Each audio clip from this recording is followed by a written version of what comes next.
आप सभी का हमारे YouTube चैनल पर स्वागत है। जैसा कि आप देख रहे हैं कि आपको हमारे चैनल के द्वारा कोई भी नए आदेश हों या कोई भी भर्ती संबंधी सूचना हो या कोर्ट संबंधी न्यूज़ हो, चाहे शिक्षक भर्ती से रिलेटेड हो या अन्य भर्तियों से रिलेटेड हो या अन्य जनमानस से जुड़ी हुई बातें हों या अन्य जनमानस से जुड़े हुए फैसले के आदेश हों, वो सारी चीज़ हम आपको अपने चैनल के माध्यम से बताते हैं।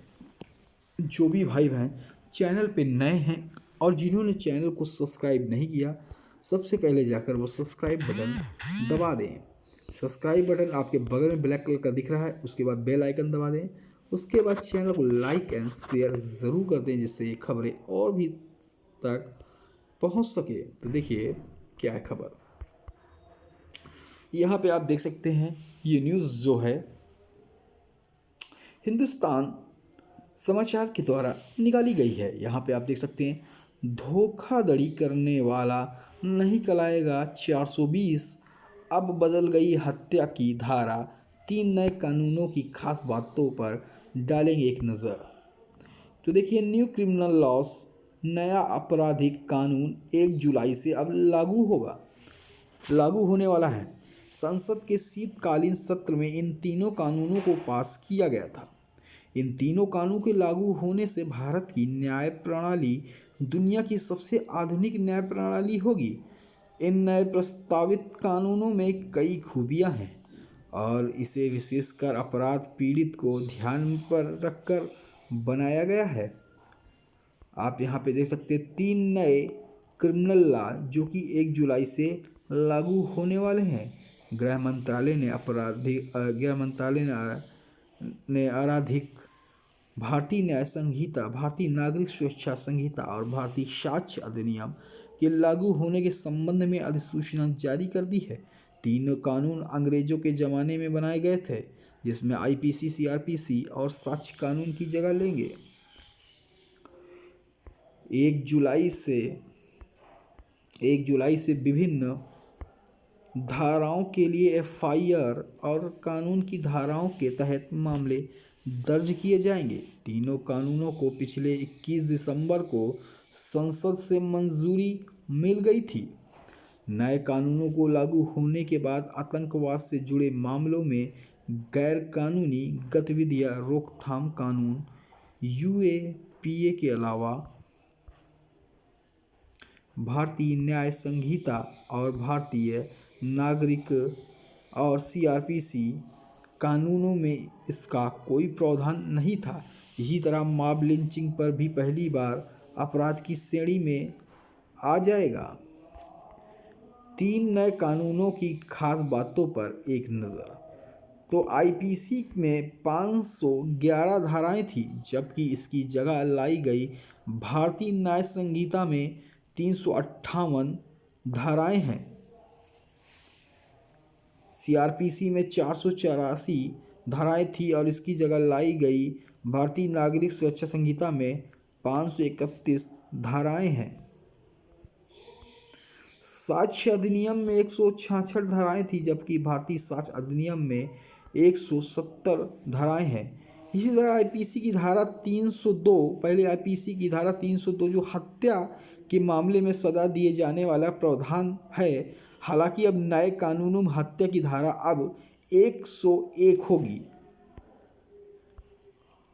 इसी तरह धोखाधड़ी के लिए पहले 420 कहा जाता था, कहते थे ना 420 हो क्या तुम, तो 420 एक होता है धोखाधड़ी। तो अंग्रेजी नंबरों पर कह दिया था 420 एक धारा थी धोखाधड़ी के 420 के तहत मुकदमा चलता था। अब नए बिल में धोखाधड़ी के लिए 316 लगाई जाएगी, तो अब 420 के बदले 316 धारा धोखाधड़ी के लिए होगी। ये सभी जो 1 जुलाई से सब होंगे जो बताया गया है। अवैध जमवाड़े से संबंधित मुकदमा धारा 144 के तहत चलता था। तो कहते आप सुनते थे कि धारा 144 लग गई है, अब यहाँ ग्रुपबाजी नहीं होगी। अब 2 व्यक्ति एक साथ खड़े नहीं होंगे, एक साथ बात नहीं कर पाएंगे, जो खड़े होकर जमवाड़ा लगता था और वो नहीं लगा पाएंगे। अब नए कानून के अनुसार इस मामले पर दोषियों के खिलाफ धारा 187 के तहत मुकदमा चलेगा। तो अब धारा 187 के तहत मुकदमा चलेगा। आईपीसी की धारा 124A जो कि राजद्रोह के मामले में लगती थी, अब कानून की धारा 150 के तहत इसमें मुकदमा दर्ज होगा। जो 124A था, राजद्रोह की जगह देशद्रोह का इस्तेमाल किया गया है। अब राजद्रोह की जगह उसमें देशद्रोह का इस्तेमाल कर दिया गया है। लोकतांत्रिक देश में सरकार की आलोचना कोई भी कर सकता है, उसका अधिकार है, लेकिन अगर कोई भी देश की सुरक्षा, संपत्ति और को नुकसान पहुंचाने का काम करेगा तो उसके लिए खिलाफ देशद्रोह के तहत कार्रवाई भी होगी, उसे जेल जाना होगा। नए आतंकवाद कानून के तहत कोई भी व्यक्ति जो देश के खिलाफ विस्फोटक सामग्री, जहरीली गैस आदि का उपयोग करेगा तो वह आतंकवादी है। आतंकवादी गतिविधि व जो भारत सरकार या किसी राज्य या किसी विदेशी सरकार या किसी अंतर्राष्ट्रीय सरकारी संगठन की सुरक्षा को खतरे में डालती है।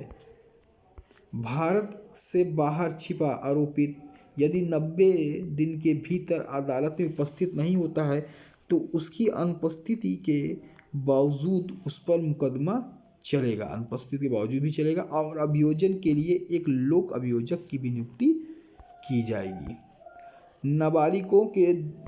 नाबालिगों से दुष्कर्म के लिए आजीवन कारावास या मृत्युदंड का प्रावधान भी किया गया है। सामूहिक दुराचार के मामले में 20 साल की कैद या आजीवन कारावास का भी प्रावधान किया गया है। तो ये समस्त जो नए कानून उन पुराने कानूनों की जगह लेंगे वो 1 जुलाई से इसमें प्रस्तावित दिए गए हैं।